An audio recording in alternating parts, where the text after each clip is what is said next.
जहाँ अंडे मज़ेदार मीठे बनाने के लिए इस्तेमाल हो सकते हैं, वहाँ पे इनसे मज़ेदार सालन भी तैयार किया जाता है, जो रोज़मर्रा की दाल सब्ज़ी से ज़रा हट के हो जाता है। तो आइए आज अंडा ग्रेवी बनाते हैं, वो भी आलूओं के साथ। मैंने 5 से 6 अंडे लेकर इन्हें बॉईल कर लिया और इनको हाफ काट लिया है।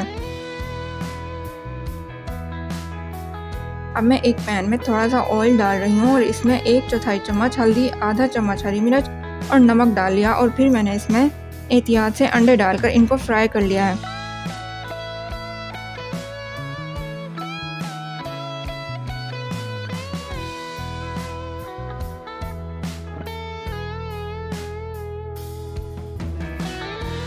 अंडे दोनों तरफ से सौते करने के बाद इनको निकाल लिया और अब इसकी ग्रेवी बनानी बाकी रह गई।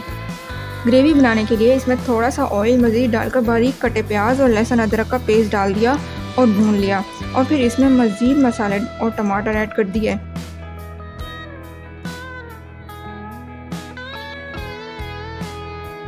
मसालों में मैंने नमक, रेड चिली पाउडर और धनिया पाउडर डाल दिया है और टमाटरों का पेस्ट डालकर अच्छी तरह भून लिया।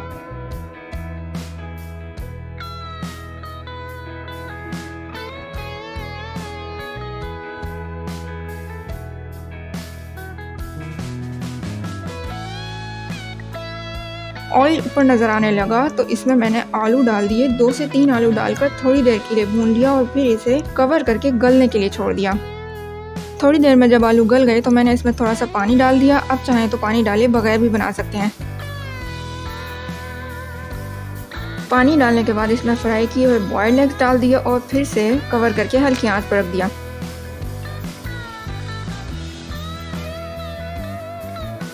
अब इसमें धनिया डाला और काली मिर्च छिड़क कर फाइनल सर्विंग तैयार कर ली। तो कैसी लगी फिर रेसिपी? सिंपल है, जल्दी तैयार हो जाती है और टेस्ट भी निराला है। और सबसे मज़े की बात, सिर्फ आधे घंटे में आपका लंच तैयार हो जाएगा। ट्राई करके कमेंट्स में एक्सपीरियंस ज़रूर शेयर कीजिएगा, मुझे इंतज़ार रहेगा। लाइक, शेयर और सब्सक्राइब भी कर दें और अपना बहुत सारा ख्याल रखिएगा। अल्लाह हाफिज़।